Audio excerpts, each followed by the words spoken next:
दरम्यान छत्रपती शिवाजी महाराजांच्या स्मारकाबाबत राजनीती चालली असं कोणी म्हणत असेल तर तो संकुचित बुद्धीचा आहे असं वक्तव्य उदयनराजे भोसले यांनी केलं आहे।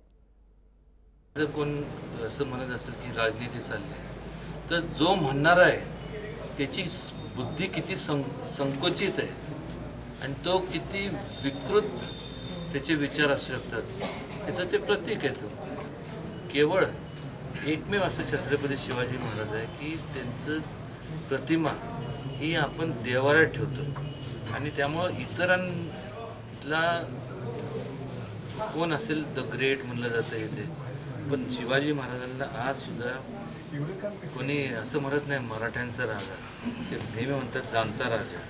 आणि जाणता राजा ही एक जे त्यांना एक लोकांनी त्यामुळेच लोकांच्या मनात त्यांच्याबद्दल एवढं आपुलकी आहे, एवढं आदर आहे आणि त्यामुळं हे होणं गरजेचं आहे। त्याचबरोबर कोळी समाज किंवा जो मच्छीमार करणारा समाज आहे त्यांच्यावर सुद्धा उपासमारीची वेळ नाही।